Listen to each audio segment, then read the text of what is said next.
is caste democracy and equality in Dr. Ambedkar's vision. I would like to start or begin that when he says in 1936 in Annihilation of Caste, I would just like to read his words. The objection to equality may be sound, and one may have to admit that all men are not equal. But what of that? Equality may be a fiction, but nonetheless, one must accept it as a governing principle. A man's power is dependent upon physical heredity, social inheritance, in the form of parental care, education, accumulation of scientific knowledge, everything which enables him to be more efficient than the savage. And finally, on his own efforts. In all these three aspects, men are undoubtedly unequal. But the question comes here, shall we treat them as unequal because they are unequal?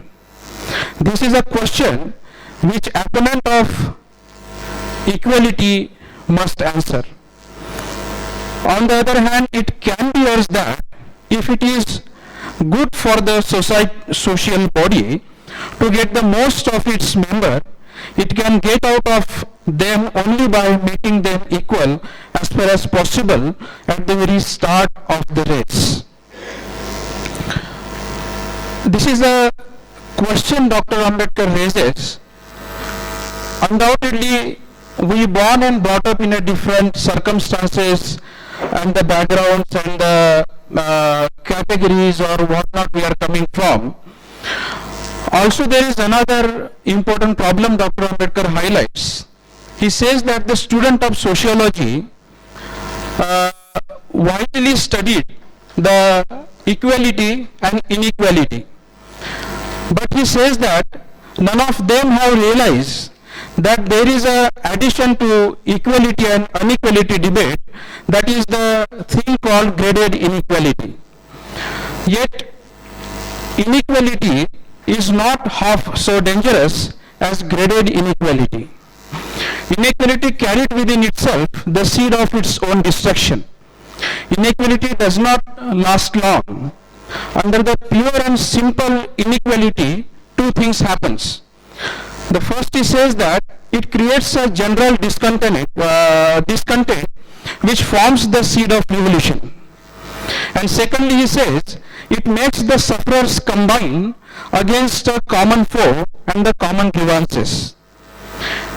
But the nature of circumstances of the system of graded inequality have no room for either of these two conditions. The sufferers under inequality becoming the unequal both in terms of benefits and the burden, there is no possibility that the general combination of classes overthrow inequality. So there is no common public consensus that they can gather because the society is divided under the caste-based graded inequality. I would simply like to say, what was the mission of Dr. Ambedkar? What he was aspiring for a free, independent nation. And he says very clearly, where they publish the pamphlet and mention the Trinity, the liberty, equality and fraternity.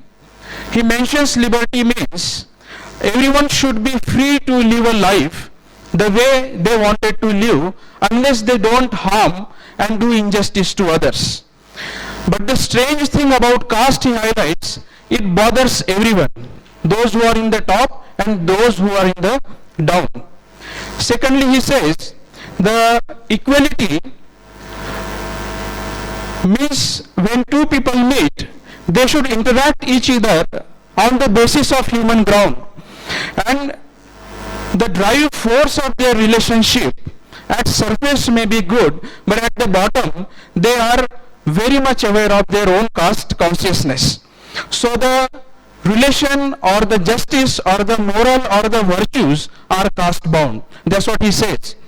And Thirdly, he says the fraternity, what I mean is the respect and reverence on the basis of liberty and equality. The foundation of democracy must be a fraternity, he says, because undoubtedly equality and liberty is a prime concern of democracy. But if there is no fraternity, liberty can swallow the equality. Liberty can not be sort of sustained if there is no foundation of fraternity, because there is no bond of sympathy.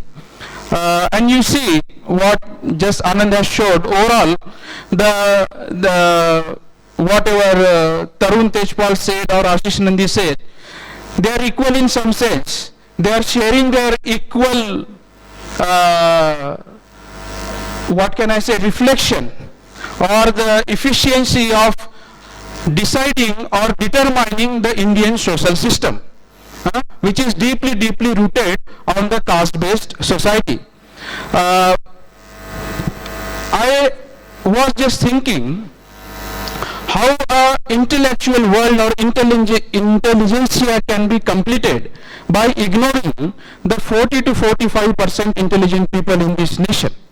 How sociology can be completed by ignoring the 40 to 50% of the social experiences of its own nation. How history can be completed by ignoring the history which haven't take efforts, or no historians sort of took up pain to acknowledge the history of the downtrodden people. That is my question. And that's what Dr. Ambedkar was deeply frustrated in spite of giving a democratic constitution. He was saying that I built up a temple by providing democracy in such a complicated society, but what I see, devil of caste resides in that temple, which is very difficult to execute the sort of democracy in this nation. And in 1940 March, while he was debating with Gandhi on the political independence, he published and issued a statement in Times of India. Two things I would like to mention here. In 1949 and in 1940, let me tell you what he said in 1940. He says that it is entirely wrong to concentrate all our attention to the political independence of the country and forgot the foremost serious problem of socio-economic independence. It is suicidal to imagine that political independence necessarily means the real all-sided freedom. How can a society which is divided on the basis of caste, gender and religion can form a nation? Sooner we realize this, better is for the nation. No one will join the revolution if equality is not promised when revolution is achieved. That's why we see the Kargil flats were stolen by their own people, and they are not residing in their own flat was they were promised the revolution after achieved. That is the still problem lingering in our country. And caste itself sort of has a danger to easily organize itself against the reformers of caste system, because it's very easy to organize a group and communities based on the caste who don't want a caste or who wanted to change the caste. So it kills the public spirit in that sense in the democratic nation. So secondly, I was saying that we are entering into era of contradiction after independence. On the political ground, we can have equality, one man, one vote, one value. But on socio-economic level, we will have unequal experiences. Sooner we bridge that gulf is better for us. So he says that what I meant by democracy in independent India is not just a mere form of government. is the attitude of respect and reverence for fellow citizenship. It is a mode of association with the fellow citizenship where everyone treats each other as a equal human being or equal citizenship of the free nation. And if they break the caste, if they try to sort of demolish the caste system, what comes in their way is their deep divine or the religious feeling and sentiment behind the caste.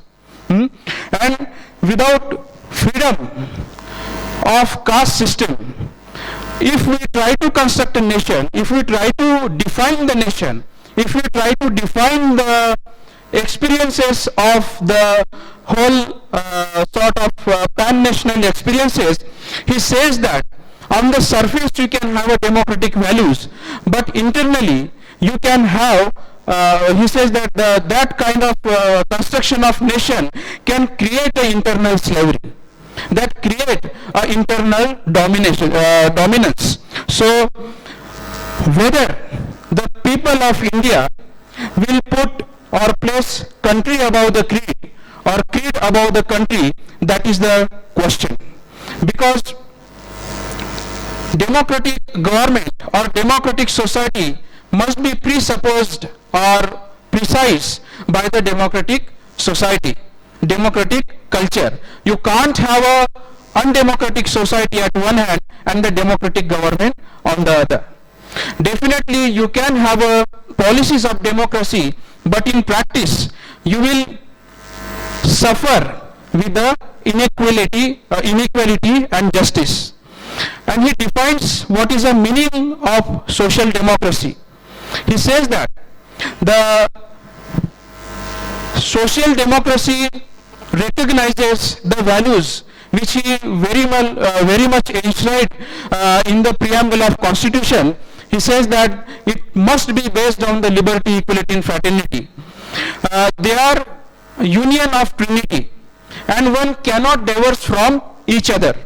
He says that will be dangerous if one value divorces from the another. Liberty cannot be divorced from equality and equality cannot be divorced from liberty. Nor can liberty and equality be divorced from fraternity. Why he says that? Because without equality, liberty would produce the supremacy of few over many. And equality without liberty would kill the individual initiatives. So without fraternity, liberty and equality could not become the nature of natural course of the thing. So what we experience in Indian society is a complete absence of equality. It's a complete absence of equality, and because of that we cannot really have a democratic experiences in our daily lives, in our institutional life and what life we live in this nation. So that kind of constitutional morality or lack of constitutional morality and the modes and the operation of unconstitutional methods to define and resolve the problems, Dr. Ambedkar says that will create a grammar of anarchy, will create a grammar of autocracy, will create a grammar of feudalism, and that the greatest danger of democracy Dr. Ambedkar recognizes. So the free country after independence will be privileged from the governing class only, and it won't be a possession of all. So everyone won't be able to taste the freedom even after independence.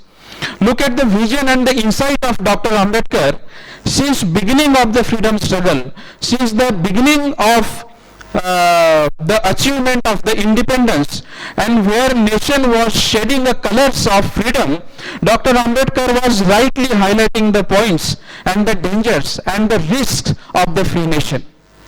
And that's what we experience now, even after 60 or 65 years of independence. Because we don't share a bond of sympathy. We don't share a bond of justice for all. We don't share a bond of equality for all.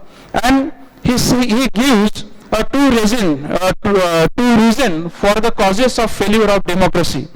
I will very briefly mention it. He says that democracy is another name of equality. And parliamentary democracy developed a passion of liberty. It never made a nodding acquaintance with the equality. And why we failed? Because it failed to realize the significance of equality while the parliamentary democracy tried to propagate the liberty. And did not even endeavor to strike a balance between liberty and equality. With the result of that, liberty swallowed the equality. Because everyone is free, everyone is, like what I said, the means of anarchy and the grammar of anarchy, you are free to do what you wanted to do by using constitutional policies by unconstitutional practices. It's very easy to have that sort of danger to swallow the equality under the name of liberty, and it will left the progeny of inequality forever.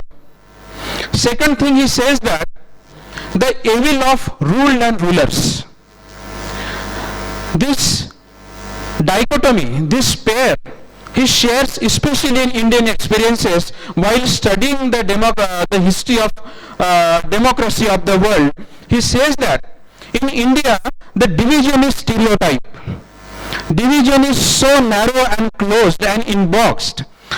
In our experiences, he says that, and it's stratified so much that rulers are always drawn from the ruling class.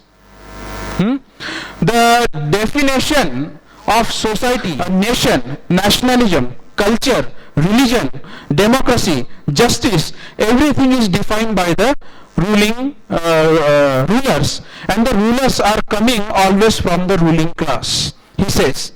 And class of the ruled never became the ruling class in this nation.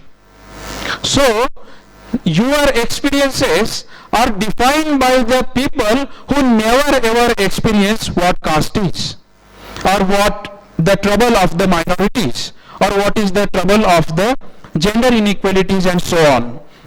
So this parliamentary democracy or administrative democracy never been a government of the people because of this reason.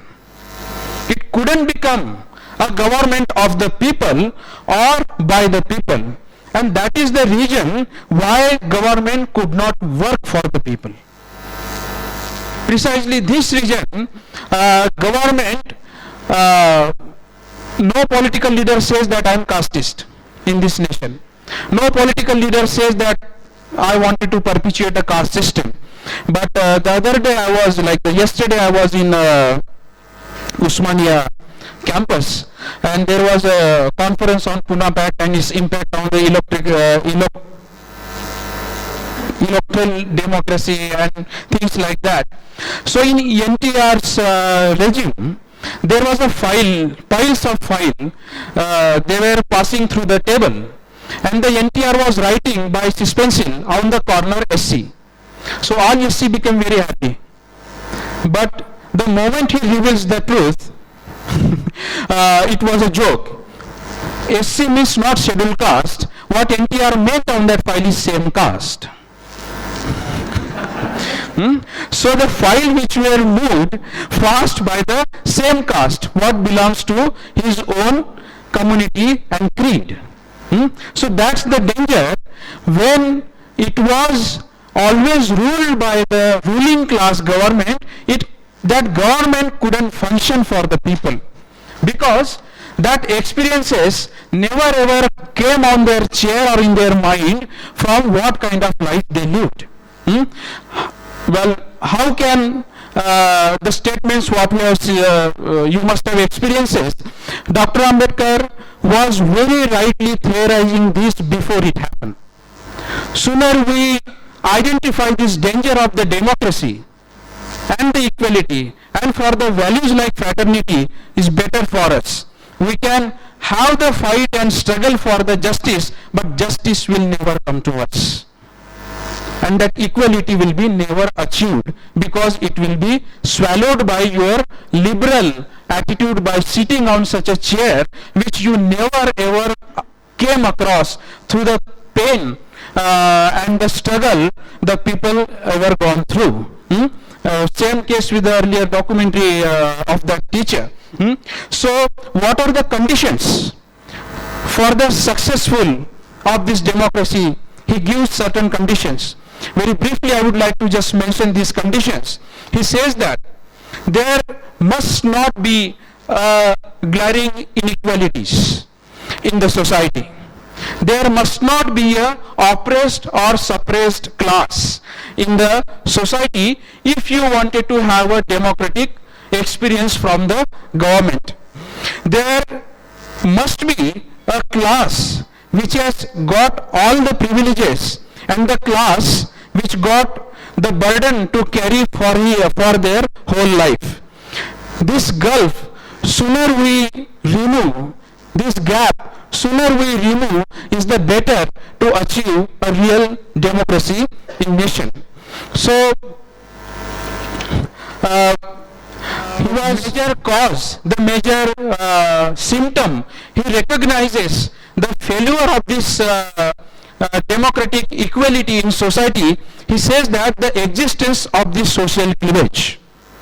The existence of this social cleavage is the failure of democracy. Because, friends, we must understand what is the nature of democracy.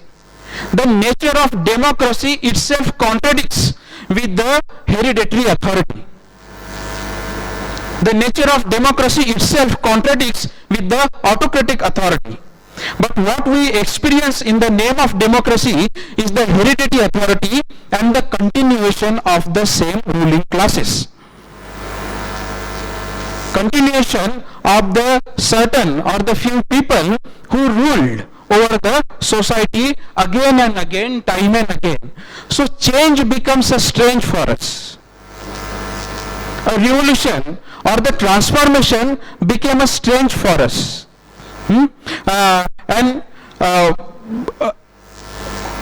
Following constitutional morality became a strange experience for us because we are so much immersed or synced into the experiences of having slogans for democracy and experiencing the injustice at last. That's what the experiences we have in the modern experiences. That's what Dr. Ambedkar calls is an era of contradiction. So what we need in such time, we need that the democracy requires the public conscience. That means conscience which becomes agitated at every wrong.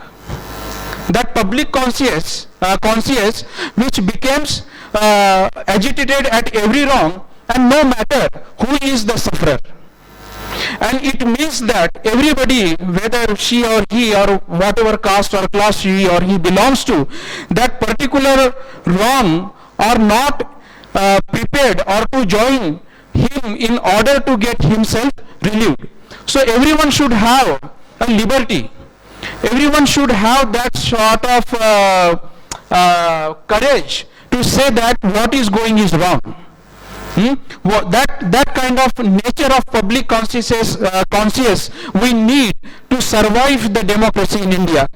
But what happens in our experiences? What we see, OBC fights for OBC.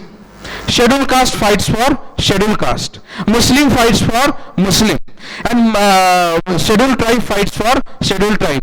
So when I see a boy sitting somewhere on any strike, when I see any girl is suffering, I just try to find it out what caste or what kind of background he or she belongs to. So my morality is defined by the deep experiences of caste which I am born and brought up. So there is no bond of sympathy. No student would like to have a hunger strike for continuous days. He or she would also like to have to go to his bed, eat good food and have a degree after 3 or 4 hours. So that is the reason, that is the experiences which blocks to have a real sense of democracy. And this caste factor itself kills to form that public consciousness, because we cannot have a general mobilization. We can't have a common mobilization for common cause on the basis of humanitarian ground, on the basis of humanity. So some equates democracy in that sense with the equality and liberty. But what Dr. Ambedkar says, the equality and liberty are no doubt the deepest concern for the democracy. But the more important question that sustains equality and liberty is, people think that law and administration. Dr. Ambedkar says that is not a true answer. He says that what sustains equality and liberty is a fellow feeling, is a fraternity. And you know how Buddha was misused in Dr. Ambedkar's philosophy and all. He says that liberté, equalité and fraternité, these are the principles from French Revolution, but I am not borrowing this trinity from the French Revolution. He gives this answer in 1946 BBC London speech. He says that I borrow this principle from my master, the Buddha, because democracy is not a enough word to express my feeling. He says that what Buddha calls is a maitri. What Buddha calls is the maitri. The Pali word metta means, me means I, atta means you. I am exactly like you. You don't like pain, so I don't like pain. I don't like suffering, so you don't like suffering. I don't want severe punishment, so you don't want severe punishment. I wanted the freedom. I wanted to live the way I wanted to live without harming other sentiment. So you are. That's the real meaning of democracy Dr. Ambedkar defines in 1948 parliamentary debate.